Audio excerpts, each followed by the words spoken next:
right, welcome to the B Moby Show, and today I'm talking with a title expert, Karen Campbell with Old Republic Title Company located in Roseville, California. How are you today, Karen? Fine, thank you. Good. Hey, will you tell us to start off how you got started in the title industry?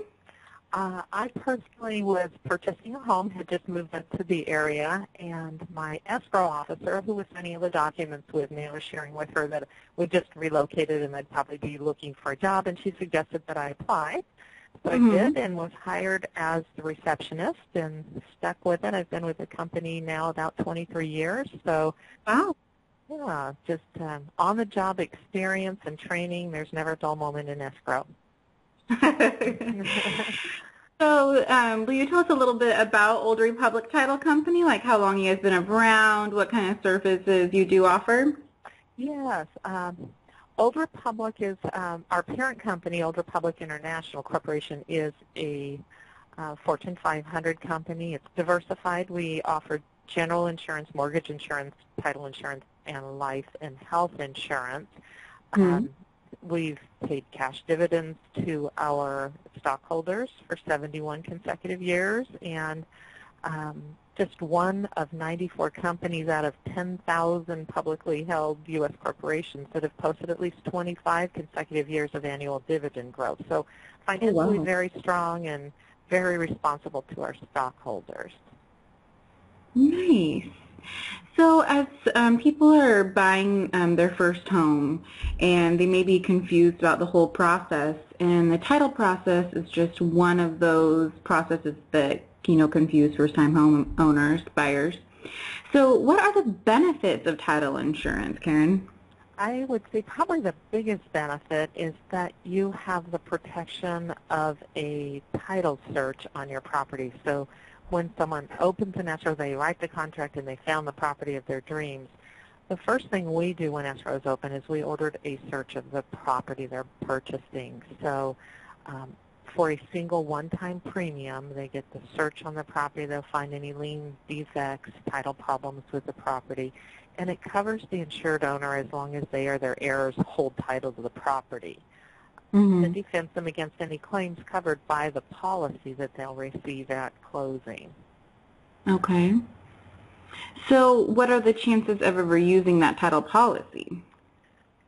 One of the things about title insurers is we are risk eliminators, unlike most insurance policies that are issued with the expectation of probably covering a loss or a claim in the future. We try to avoid and eliminate all the risk up front. That's why we do the title search, and we spend the escrow period while the buyers are applying for their loan or doing their own examinations of the property through home inspections or natural hazard disclosures. We are going through all the record items that we find and have disclosed to the buyer.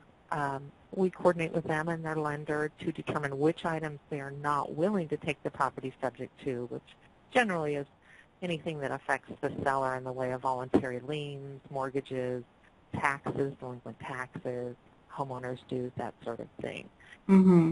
So by the time we close escrow and the policy is issued, hopefully we've done everything we can to protect the buyer from ever having to use that policy. Nice. So what if, I'm buying a property from someone I may know? A lot of times there's family members or a friend that you might want to buy a property from, and people will come in and say, I don't need title insurance. I don't need the whole escrow process. I just want to deed the property to someone I know or to receive a deed from someone I know. Yeah. And, especially with our recent economic challenges, many previously solvent people have financial issues, and there could be liens, personal judgments against them, and those types of things affect their real property that they own. They don't go away just because they deed the property off to someone they would actually attach to the property and potentially become the buyer's responsibility. We've seen a lot of homes that have defaulted taxes, homeowners association dues, a lot of involuntary liens, judgments that have affected the property. And There's divorce matters, maybe a deceased person in the chain of title that hasn't been cleared, an old deed of trust, even a previous owner. So a lot of things that you wouldn't know on the surface and possibly the friend or relative wouldn't even be aware of. Right, that's what I was just thinking. Mm-hmm. So what suggestions would you have for someone to avoid problems or delays when they're closing? Because, you know, in this market we're seeing the need to close relatively quickly. And so how would a title company help us in that process? When the escrow is open, we send out a little introduction letter, and it usually has a form to fill out that's just asking for some initial information from the buyer. It's important that they complete that, read through it, and return it. Some of the things we're looking for is who will your insurance agent be. We just want to trigger the buyer to start shopping insurance right away, because the new lender and the buyer will want to insure the property that they're purchasing against fire hazard and such. So they can start shopping. We also often send them a statement of identity. Especially if they have a more common name, and sometimes just to establish marital status, this statement of identity will provide for name of spouse, previous addresses, social security numbers. That way, if we're finding anything on the public record that may potentially look like it belongs to them in the way of liens or encumbrances, we can clear those items up front. So before we get down to close of escrow, that there's something out there that we need to clarify or take care of. Also, if you're going to be using a power of attorney, if the buyer is going to be out of town and try to assign their rights to execute documents to someone else, that's a big concern now, just because of the fraud, the economic downturn, elder abuse, all those issues. The power of attorney now is going to be used. We need to be in contact with the principal. We need to know why they're unable to sign. There's some technology available for them to access the documents. And mobile notaries are really willing to go anywhere and connect with a buyer. So the underwriter will want to look at that and determine if we're willing to close on the power of attorney, and also make sure that the form they've used, if they've already prepared it or an attorney has prepared it, that it authorizes the person they're assigning their powers to perform the services that will be needed, and authorizes them to buy a property and sign loan documents. Lenders often have a problem with that, using a power of attorney as well. We'll want to know the complete names and marital status of the buyers. California is a community property state, so if a spouse is not taking title, we need to know that. It may be a problem for the lender for someone to take title without their spouse, unless that spouse executes a deed relinquishing any potential community interest. Okay. If that happens, if there's a deed recording, then we run that person's name as well, and if they have liens or judgments, that may affect the purchase of the property. So if we know up front who's taking title, their marital status, and if there is a spouse, we have their name as well, so we can run it and make sure that they don't have any credit issues that could slow down escrow at closing. If anyone's depositing money to our escrow other than the person buying the home, we'll need a third-party deposit instruction, which basically relinquishes any interest in that money. Once it's deposited, it becomes the buyer's money. When would that be a case? Let's say if like a parent was helping their child buy their first home, or when would that be the case, or if partners were going in into buying a property? Yes, usually if mom and dad are maybe doing gift funds, right, the buyer, someone's contributing on their behalf. Even if they're out of town and a friend says, oh, I'll drop off the check, you can pay me back when you get back.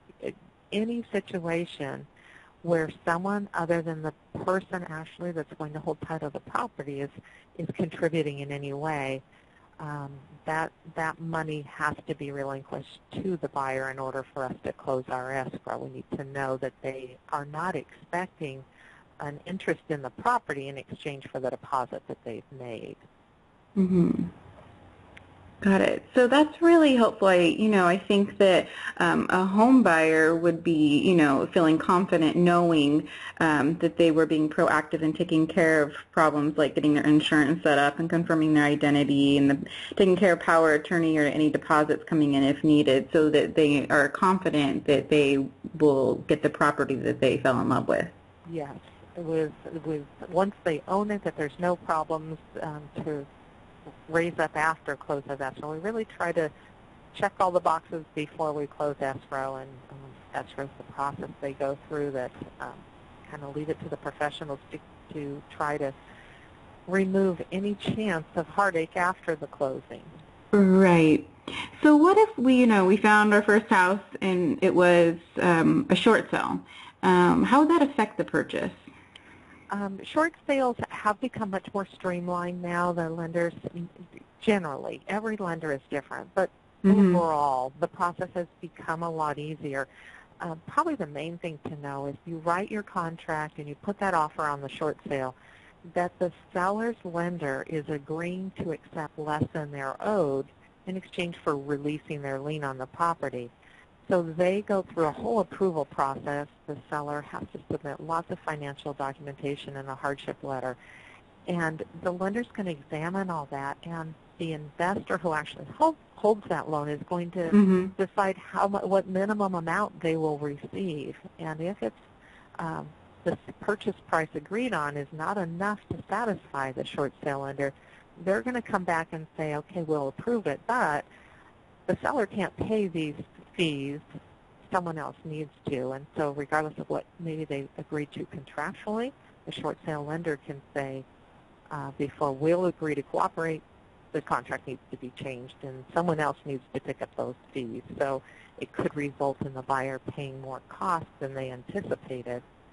I personally bought a short sale, and some of the things that I dealt with in the process is the house had been vacant for a year. The sellers had lost their job, moved out of state, and so there was a lot of maintenance issues, deferred maintenance, and we had a lot of those deferred maintenance items. Our new lender was not comfortable lending on the property until some of them were fixed, which meant we had to pour money into the property if we were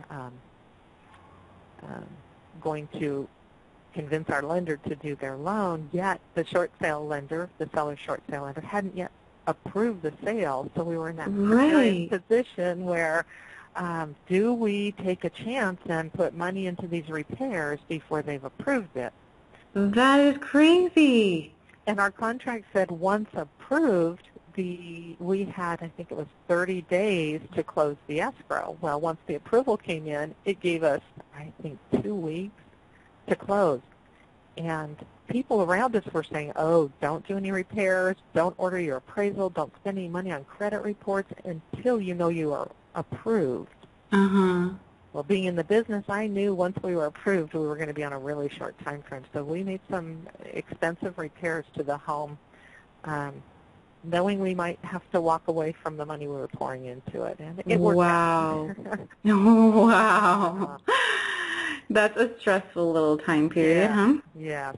Also with a short sale, the lender, we've seen lenders that have in part of their approval says the buyer cannot receive any funds back at close of escrow, after close of escrow, meaning if the buyer, our figures up front are estimated. We don't know exactly what day we're going to close. The prorations are estimated. We may estimate the insurance until the insurance agent gives us an actual premium, prepaid interest to their new lender.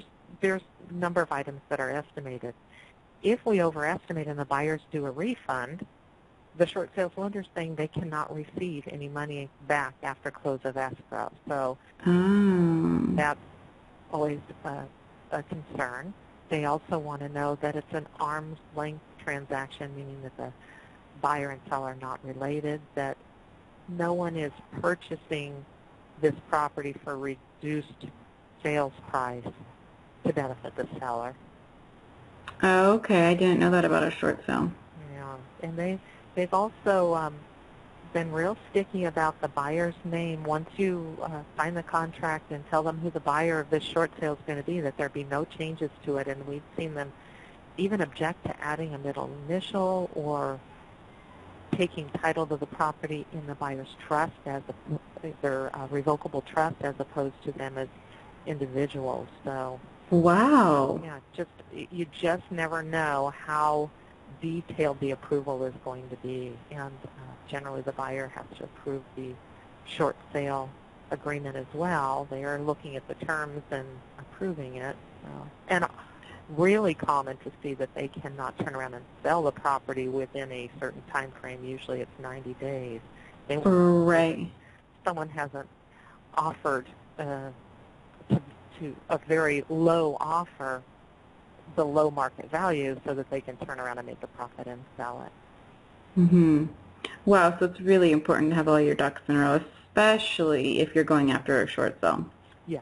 Yes, and the real estate professionals out there know their short sales. They've been in this market for a long time, so they're usually very, very good about watching out for the buyer's interest in the transaction. Nice. So, Karen, if someone were looking for a title officer or a title company for that matter, what should they know or what should they look for to go about selecting the right company? I think there's probably lots of factors. It's hard, I think, as a principal, as a buyer, to shop escrow companies. We do have some that call us asking about pricing, and all the title companies' rates are posted rates, so they are. We can quote them a fee anytime. Rates are pretty comparable between title companies. Competitive business. Experience and financial strength, I think, are two really big motivators. You don't want your title policy written on someone that's not going to be here for the long term. You want to make sure that their claims paying ability is strong in case you do ever have a claim on that policy. I think most buyers rely on their real estate professional who's have some experience in the market and know who they trust to do an excellent job for their client and take great care of them. Right. So, thank you for being on the show and sharing all of your knowledge about the title process and the policies and title insurance and short sales. It was really, really great. If our listeners wanted to learn more about you or learn more about Old Republic Title Company, how could they do that, Karen? I would drive them to our website, ortc.com, which stands for Old Republic Title Company. And on that site, there are a lot of useful resources for buyers. There's a Home Buyers and Sellers Handbook that gives a lot more information about the escrow process. There's a relocation guide. If anyone's moving to the area, it'll have a lot of information. Nice. There's information about preliminary reports, understanding that first title search that's done, taxes, the escrow process, school information about the area, a list of who pays what fees. So that's a great resource, and they're welcome to email me as well. My email address is kcampbell@ortc.com. Okay. All right, Karen, thanks again so much, and you have a great day. You're welcome. Thank you for asking me to participate. No problem. Thank you. Bye-bye.